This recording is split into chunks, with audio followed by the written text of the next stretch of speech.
Moin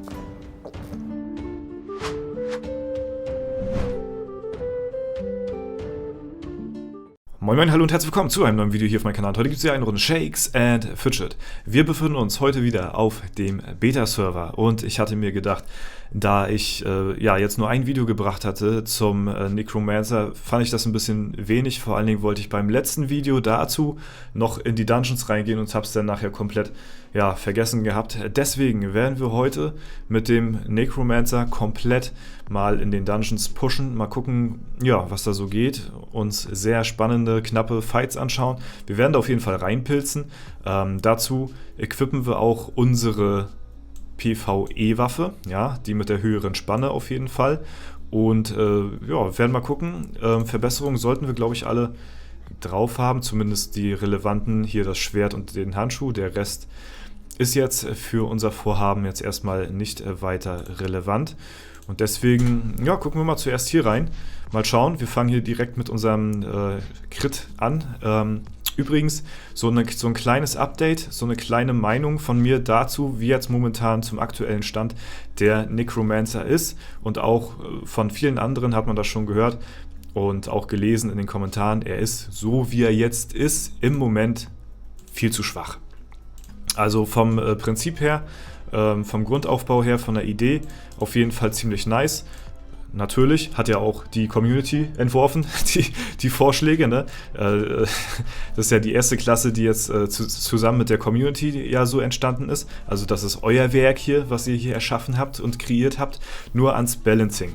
Da hapert es noch ein bisschen, wie Ellen.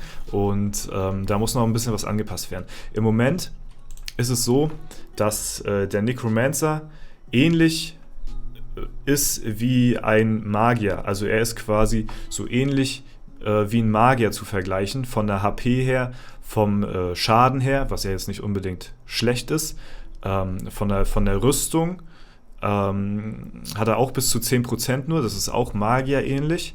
Nur hat er einen großen Nachteil, und zwar ignoriert er in den Kämpfen vom Gegner keine Rüstung. Das heißt, also so wie der Magier alles hat, was auch der Necromancer hat, hat der Magier einen entscheidenden Vorteil, und zwar ignoriert er vom Gegner die Rüstung. Das heißt, die spielt gar nicht mit in den Kampf ein. Der Necromancer ignoriert sie nicht. Und das ist auch ein entscheidender Nachteil, den der Necromancer hier hat, im Vergleich zum Magier auch. Ne? Und deswegen ist das schon mal ein ziemlich großer Nachteil. Okay, hier waren jetzt noch nicht so spannende Fights dabei. Ich will mal ein bisschen spannendere Fights. Wir gehen mal direkt in den schwersten Dungeon hier. Ja, das ist auf jeden Fall ein Nachteil, der nicht zu übersehen ist vom Necromancer. Dazu kommt dann noch, dass viele kritisiert haben, unter anderem auch ich, dass der eine Fähigkeit sich aufbaut, dann sein Zug beendet, der Gegner dran ist. Und also stellt euch, imagine, der Gegner greift an. So, der Gegner hat einen Angriff gestartet. Ihr baut eure Fähigkeit auf, habt noch nicht gestartet. So, der Gegner haut den zweiten Hit raus, bevor ihr erst euren ersten raushaut. So, da hat der Gegner schon 2 Hits gelandet, bevor ihr überhaupt eingelandet habt. Und das ist auch ein sehr großer Nachteil von Necromancer. Das Potenzial ist auf jeden Fall da. Und wenn er seine Fähigkeiten durchkriegt, okay, alles klar, gut, hier brauchen wir nicht weiter reinschreien. Wenn er seine Fähigkeiten durchkriegt, dann hat er auch richtig Potenzial, richtig viel Schaden rauszuhauen. Aber ich habe das Gefühl, der Necromancer kommt erst gar nicht dazu, seine Fähigkeiten aufzubauen. Wenn man jetzt zum Beispiel gegen einen Magier kämpft, wo die Runden sowieso immer nur 2, 3 Züge maximal brauchen, bis die Runde vorbei ist, bis der Kampf over ist, dann hat der Magier schon seine 2, 3 Hits rausgehauen und ihr habt mit eurer Fähigkeit vielleicht erst einen Treffer rausgehauen. So, dann kommt noch dazu, gegen Magier, dann könnt ihr nicht mal blocken, das heißt, ihr könnt auch, ihr habt nicht mal die Chance, irgendwie einen Angriff abzuwehren oder so. Klar könnt ihr viel Schaden dann auch raushauen, wenn sich die Fähigkeit aufgebaut habt, aber wie gesagt, in der Kürze der Fights und die sind ja nun mal nicht so lang, die Fights, die hier in Shakes and Fidget gehen, auch wie gesagt gerade gegen Magier, kommt der Necromancer gar nicht dazu, sein volles Potenzial auszuschöpfen. Und das sind so Kritikpunkte, beziehungsweise halt eben Sachen, wo auf jeden Fall noch dran gearbeitet werden muss. Und dafür ist es halt gut. Sehr schön, den gucken wir uns mal an, den Fight. Dafür ist es halt eben gut, dass wir hier so einen Beta-Server haben, wo das Ganze dann halt auch durchgetestet wird, bevor er auf den Live-Servern so released wird, weil das hätte nämlich wahrscheinlich, ja, denke ich mal, für Argwohnen gesorgt, um das mal freundlich auszudrücken, wenn Leute sich entscheiden dafür, den Necromancer zu nehmen, was die meisten ja tun werden, weil es ist die neue Klasse, wollen sie ausprobieren und so, ne? Das ist halt immer das Problem, wenn man es direkt auf Live-Servern released, war ja früher gang und gäbe, ne? Ich erinnere nur beim Battlemage oder beim Assassin, so die ersten Klassen, die nach den 3 Standardklassen rauskamen, die wurden gleich auf Live-Server released, ohne dass die Community davon irgendwas wusste. Klar, es gibt immer Vor- und Nachteile. Der große Vorteil an solchen Sachen ist, der Überraschungseffekt ist natürlich viel, viel, viel, viel höher. Und ja, was da zu den Releasen abging von den Klassen, die dann rauskamen, ich erinnere auch nur an Berserker und sowas, ne, da gab es ja auch keinen Beta-Server, das war natürlich krass. Da war die Community auf einmal richtig gehypt und der Hype generell war auch um die Klasse auf jeden Fall da. So, wenn man jetzt wie beim Necromancer alles vorwegnimmt, sogar noch die Community mit einbezieht, was ja auch eine gute Sache ist, ne? Sind wir mal ehrlich, das machen auch nicht viele Spieleentwickler. Die hauen ihre Sachen raus und dann hier nimmt und dann seid damit zufrieden. So, ne? Deswegen ist das auch eine gute Sache und rede ich auch nicht schlecht. Nur ich gucke halt, okay, was für Vorteile und Nachteile hat das Ganze so, ne? Ich gehe in die Richtung, so wie sie es jetzt machen, hat es auf jeden Fall mehr Vorteile, dass die Klassen halt eben well-balanced auf den Markt kommen, beziehungsweise ja, gut strukturiert sind, bevor sie so released werden. Und das ist auf jeden Fall eine gute Sache. Ne? Ja, auf solchen Live-Servern, wo halt eben mit echten Pilzen, mit echtem Geld so ja, die Klassen getestet werden, das ist natürlich dann meistens nicht so gut und das ist halt das trägt sich halt dann auf den Taschen der Spielerschaft aus und danach dann die ersten Patches oder sowas dann da reinzubringen, das ist natürlich auch nicht unbedingt das, was man haben möchte, ne? Und deswegen finde ich es auf jeden Fall gut, dass sie es so machen, wie sie es jetzt machen. Und, hier sind wir erst auf Etage 12. Okay, hier dauert es, glaube ich, noch, bis wir hier irgendwie an gewisse Etagen rankommen, wo es spannend werden könnte. Ja, das dauert leider viel zu lange. Auch im Tower sind wir jetzt relativ am Anfang noch, bevor wir da irgendwie weiterkommen. Versuche ich es nochmal hier. Leider haben wir hier einen Magiergegner vor uns, was natürlich für unser Vorhaben nicht so gut ist, weil wir hier nicht von unseren Fähigkeiten profitieren können. Ich weiß nicht, der nächste Gegner, der liegen könnte, ich glaube, das wäre er hier. Da müssen wir mal schauen, ob wir vielleicht hier so einen krassen Try durchkriegen, den wir uns dann mal anschauen, damit man mal so sieht, okay, ja, wenn der Necromancer richtig ausrastet, was der halt für Potenzial eventuell ausschöpfen könnte. Ich glaube auch dadurch, und das hatte ich auch im letzten Video kritisiert und das haben viele von euch auch gesagt, die haben das selbe empfunden oder ähnlich gesehen, dass die Klasse halt ziemlich random ist, ne? Von den 3 Fähigkeiten, die kommen, muss erstmal die richtige in der richtigen Situation kommen und von jeder Fähigkeit hat die Fähigkeit nochmal eine Unterfähigkeit, ne?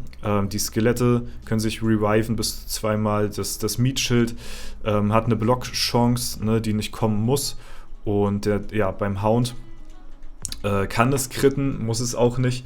Ne? Das sind so Sachen, da ist so ein Random-Faktor im Random-Faktor drin, so ungefähr. Und Randomness ist ja per se jetzt nicht verkehrt für Klassen, die Dungeons pushen. Ne? Also ich kann mir auch vorstellen, wenn der Necromancer richtig gebalanced ist, dass es auch eine gute Dungeon-Push-Klasse werden kann. Der Demon Hunter ist ja auch jetzt so die prädestinierte Klasse, der Berserker auch nach wie vor immer noch dafür, wenn es darum geht, Dungeons zu pushen, weil die halt mega random ist in den Fights. So, ne? die haben eine Chance, sich wieder zu beleben. Der Berserker hat eine Chance, bis zu 10 Mal hintereinander anzugreifen und so. Und das hat halt eben jetzt zum Beispiel ein Kampfmagier nicht. Der haut seinen konstanten Feuerballschaden raus und danach kann der nicht ausweichen, der kann nicht blocken, der kann sich nicht wiederbeleben, der kann gar nichts danach. Der kann maximal einen Crit raushauen oder er lässt es bleiben. So, das ist der einzige Random-Faktor, der danach noch kommt. Ne? Deswegen, von allen Klassen ist der Kampfmagier zum Beispiel die konstanteste. Ne? Deswegen auch in den Dungeons jetzt zum Beispiel nicht so gut geeignet wie jetzt die anderen Klassen. Und deswegen ist halt so eine Random-Klasse, oder beziehungsweise wo die Fähigkeiten ziemlich random sein können, wie beim Necromancer hier zum Beispiel, eigentlich prädestinierter, sag ich mal, dafür, Dungeons zu pushen. So, und ja, ich will mir jetzt eigentlich mal einen Try anschauen hier, wo wir den relativ, ja, weiß ich nicht, vielleicht mal bis zur Hälfte oder so down kriegen, weil ich habe das, da war einer gewesen, den hätte ich mir mal jetzt gerne angeschaut, weil ich habe das Gefühl, irgendwie, ja, will jetzt der Gegner hier nicht so richtig liegen. Ne? Aber wir hatten ja auch beim letzten Mal schon festgestellt, dass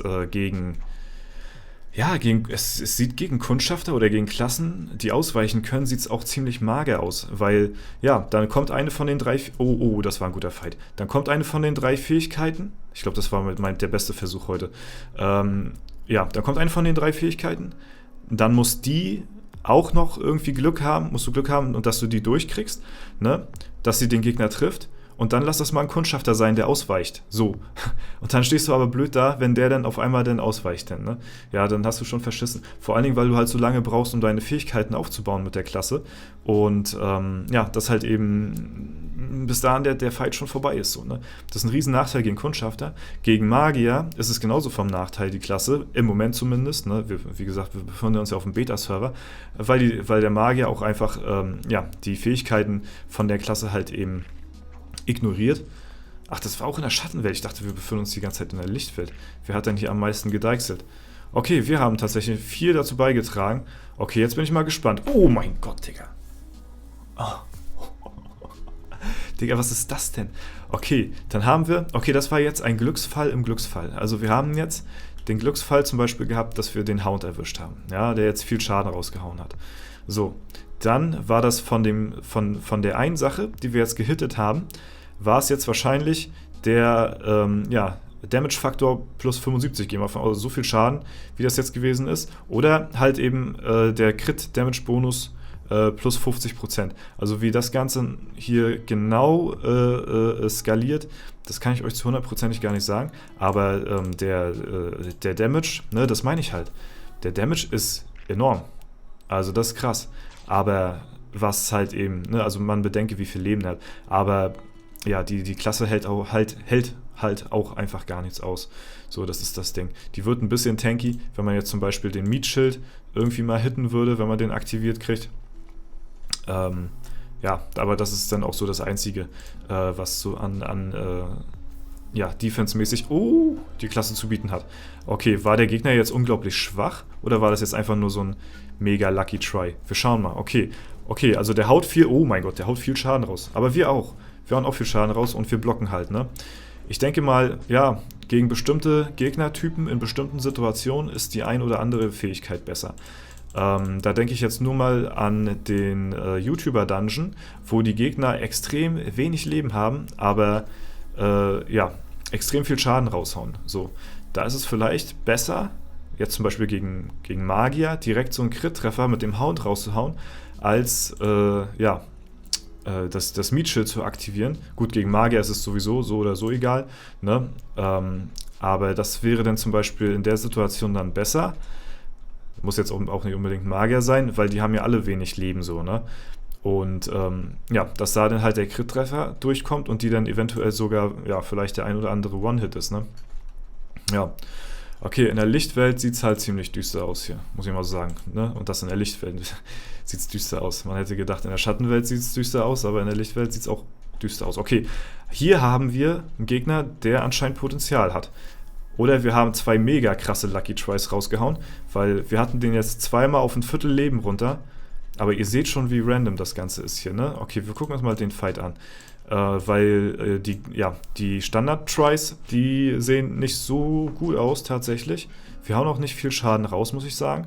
Aber wir müssen jetzt gut geblockt haben. Und dann gehe ich von aus, oh, okay, das war einfach so ein ganz normaler Crit-Treffer, ja. Ich hätte gedacht, dass wir nach unserem Meatschild noch unser Hound rauskriegen. Aber ich habe auch das Gefühl, so ein bisschen, der kommt gar nicht dazu, eine zweite Fähigkeit aufzubauen in einer Runde. Das schafft er gar nicht. Also, dazu sind die Runden halt viel zu schnell vorbei einfach.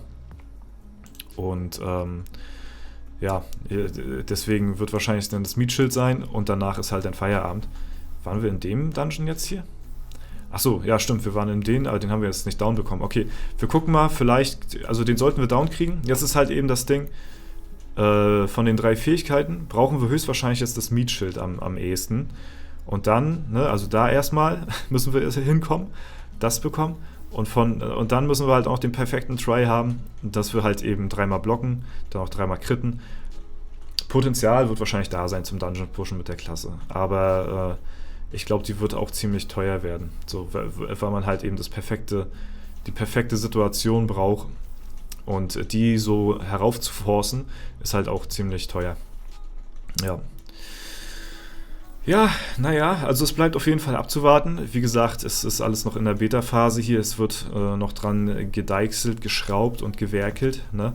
Und deswegen, denke ich mal, wenn das Ganze hier wirklich gut nachher gebalanced ist und auf die Live-Server kommt, könnte das eine solide Klasse werden. Bis dahin ist es aber noch ein kleines Stückchen, würde ich mal so sagen. Aber an sich ist es schon, denke ich mal, eine interessante Klasse. Schreibt mir mal gerne in die Kommentare, wenn die jetzt, sagen wir mal, wenn die wirklich gut gebalanced wird nachher, die Klasse, und sagen wir mal, gut abgerundet ist. Wäre das eine Klasse, die ihr spielen würdet, so auf einem Live-Server? Also falls, jetzt startet ja EU7 bald, wäre das, ich denke mal nicht, dass da schon der Necromancer kommt, das wäre ein bisschen kurzzeitig. Wäre das eine Klasse, wo ihr euch sehen würdet, die ihr mal sagt, okay, ja, die würde ich sehr gerne mal spielen, ne? Damit starte ich jetzt durch. Oder vielleicht auch nur so ein bisschen mal ausprobieren, rumtesten und mal so gechillt spielen und mal schauen, ob das für einen was ist. Weil wie gesagt, interessant ist das Ganze, aber es ist noch nicht ausgereift. Ne? Ja, ich denke mal, für das heutige Video soll es das erstmal soweit gewesen sein. Das war so eine kleine Dungeon-Push-Folge, zumindest das, was mir möglich gewesen ist. Ne? Wenn wir schon so einen Beta-Zugang haben, dann möchte ich den noch ein bisschen nutzen. Und nochmal so ein kleiner Überblick über die neue Klasse und ein paar Tries gegen Dungeon-Gegner. Schreibt mir eure Meinung sehr gerne in die Kommentare, würde mich brennend interessieren. Ansonsten war es das soweit von mir. Ich wünsche euch noch einen super schönen Tag. Vielen lieben Dank fürs Zuschauen, haut rein und bis zum nächsten Mal.